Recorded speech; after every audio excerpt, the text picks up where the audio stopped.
Dear student welcome to BBN academy पिलामाने BBN academy आउ गोटे भिडियो तुमको स्वागत पिलामाने आज भिडियो आम कौन करवा तुम क्लास 7 पिलामाने ठीक अच्छे क्लास 7 पिलामाने पाणीपाग को बुझा ठीक अच्छे देख पाणीपाग को बुझा तुम चैप्टर 2 रो क्वेश्चन आंसर करिया पिलामाने ठीक अच्छे तुम फास्ट चैप्टर रो क्वेश्चन आंसर ऑलरेडी मु कर सारी ठीक अच्छे तो तुम जो देखिन से भी देखिपार ठीक अच्छे आउ पिलामाने देख सेकेंड चैप्टर आम क्वेश्चन आंसर करवा आउ तुम सांग सहित शेयर तो निश्चित पिलामाने करदेव वीडियो को ठीक अच्छे आउ लाइक करदेव ठीक अच्छे पिलामाने देख फास्ट क्वेश्चन को जी देख प्रश्न और अभ्यास कार्य फास्ट नंबर तुम देख देख यहीटा मुझे करदे तुमने कहनेब देख पिलाने हाइग्रोमीटर जीव तुम घ को आर्द्रता मापी थाए आनिमोमीटर कौन मापी थाए आनिमोमीटर तुम पवन बेग मापी थाए पिलाने ठीक अच्छे ख को जीवा तापर अच्छी बारोमीटर वायुमंडलीय चाप मापिब सीटा थर्मोमीटर जानिच तुमने तापमात्रा मापिब थर्मोमीटर ठीक अच्छे आउ रन गैस तुम मापी थाए कौन ना तुम वर्षण ठीक अच्छे तो यहीटा रहा ये क्वेश्चन आंसर बुझीपार पे हाइग्रोमीटर कौन मापी थाए आर्द्रता मापी थाए ठीक अच्छे आनिमोमीटर कौन मापी थाए ना तुम पवनर दिग और बेग मापी थाए बारोमीटर कौन मापी थाए वायुमंडलीय चाप मापी थाए ठीक अच्छे आउ तुम थर्मोमीटर तो तापमात्रा मापिब रेन गैस तुम वर्षण केते वर्षा होची सेटा रेन गैस मापिब ठीक अच्छे पिलाने तो देख 2 नंबर क्वेश्चन को जीवा ज्योत्स्ना जून मासर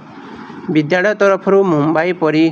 भ्रमण पर क्यों क्यों पोशाक नेब चिंता करुच्ची मुंबई जाऊँगी से पागर पूर्वानुमान विषय अवगत है जो सेठिकार तापमात्रा 29 डिग्री सेल्सियस और आर्द्रता केते अच्छी 84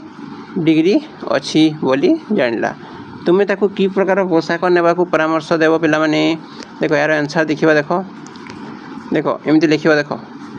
मु ज्योत्स्ना को तांको मुंबई भ्रमण पर हालुका ढिला और आरामदायक सूता पोशाक पैक करिया को परामर्श देवी जेहेतु लिखिब कौन ना कहीं पाणीपाग गरम माने 29 डिग्री सेल्सियस अच्छी और अत्याधिक आर्द्र माने 84% रहिबो सूता पोशाक ताकू ठंडा रहिबारे साहाय्य करिवो एवं सहजरे झाल बा स्वेद शोषी नेब ठीक अच्छे से बुझीपार ये क्वेश्चन आंसर तुमने यहाँ लिख बुझीपार तापर आम 2 नंबर पर 3 नंबर को जा देख 3 नंबर पिलाने कौन कही देख किछि पिला मिसी एक रेन गज माने वृष्टिमापक यंत्र तैयारी करिछ बोली भाव रेन गैसटी केउठी स्थापन करा जिवो दलगत भावे आलोचना कर और स्थानटी को चिन्हट कर यही विकल्प मध्य कौन देछि पिलाने विद्यालयर परिवा उद्यान ठीक अच्छे विद्यालयर कोठार पाहाच खोला पड़िया अंतर्गत एक उत्थित समप्राय भूमि विद्यालयर पाचरी ठीक अच्छे विद्यालयर प्राचीर ठीक अच्छे आउ कौन अच्छी विद्यालयर परीक्षागार बारंडा ठीक अच्छे दलगत भाव आलोचना कर कही तो मुझे तुमको यार आंसर केमी लिख बता देख यहाँ तुम क्वेश्चन दलगत भाव तुम कर देख एमती लिख देख पाने वर्षामापक यंत्र स्थापन करने सबुठार उत्तम स्थान होची उच्चा प्लाटफर्म थिबा खोला पड़िया यही स्थानटी बिल्डिंग हो पारे गछ किंबा स्थान ठारू दूर रे थाए जहाँ वर्षा को अटकाई न थाए किंबा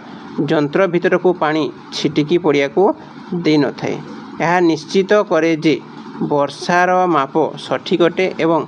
आखपाखर कौन जिनिस द्वारा एथिरे बाधा सृष्टि हुए नहीं तो कौटा हम पिला माने एठू ठीक अच्छे देख ना तुम क्वेश्चन को पढ़ा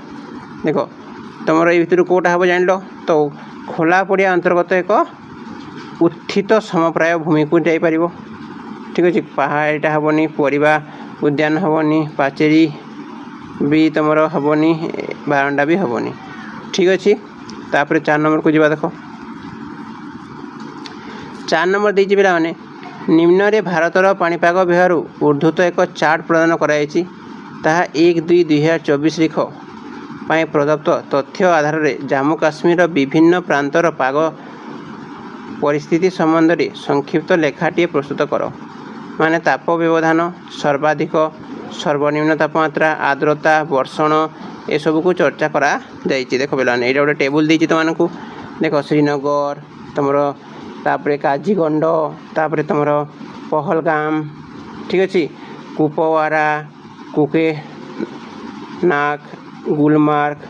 आउ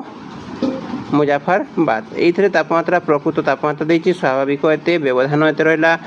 ठीक अच्छे यहाँ सर्वाधिक सर्वनिम्न तापमात्रा ठीक अच्छे तो एमती गोटे टेबुल तुमको देती आपेक्षिक आर्द्रता देती 8:30 30 ରୁ 24 घंटा मध्य केते वृष्टिपात होता ठीक अच्छे तो ये सब जिन तुमको देती आउ कही कौन ना यार आंसर लिखा तो लिखा देख 4 नंबर आंसर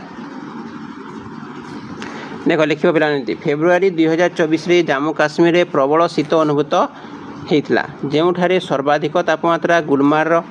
-2.6 डिग्री सेल्सियस रु मुजाफरबाद 8.5 डिग्री सेल्सियस मध्य रही लिख अधिकांश पाणीपाग केन्द्र अधिक आर्द्रता 90 रु अधिक मध्यम प्रबल वर्षा कौटी होता ना काजीगुंडे 36.2 मिमी पर्यंत एवं प्रचुर कौन ना बरफापात विशेषकर गुलमार्ग 24 घंटे 35 सेमी रेकर्ड करा जाइतिला तो ये सब एमती लिख गोटे थे ठीक अच्छे नेक्स्ट देखिए देख 4 नंबर गला 5 नंबर देख पे 5 नंबर भी सेमती कौन कही ना निम्न रे भारत पाणीपाग विभाग गोटे चार्ज प्रदान कराई तारीख प्रदत्त ओडिशार विभिन्न प्रांतर पाग परिस्थिति संबंध रे देची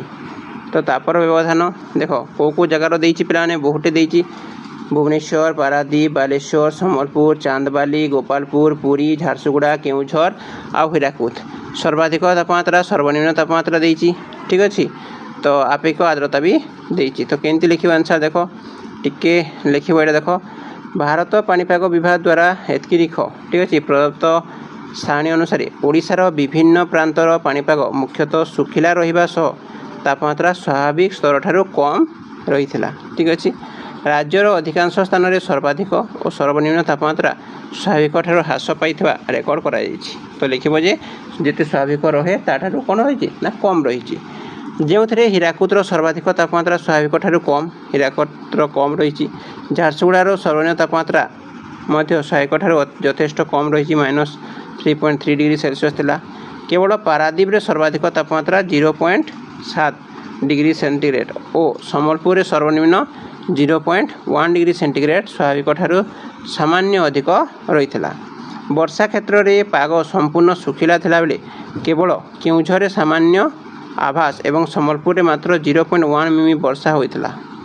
ठीक अच्छे तापर लिख कौन ना आपेक्षिक आर्द्रता कौन सकाल 0:30 समय चांदबाली और पुरी रे सर्वाधिक 91% थिबा बेले संध्या 17:30 बेलू समस्त स्थानर यही ह्रास पाई बालेश्वर सर्वाधिक 71% एवं भुवनेश्वर सम्बलपुर केउझर 47 रही ठीक अच्छे तापर लिख सामयिक भाव यही दिन तापमात्रा कम रहा हेतु ग्रीष्मर प्रकोप सामान्य ह्रास पाई ठीक अच्छे तो यहाँ रहा तुम क्वेश्चन आंसर पे ठीक अच्छे नेक्स्ट वीडियो रे आम आपको डिस्कसन करवा ठीक अच्छे ओके पे थैंक यू।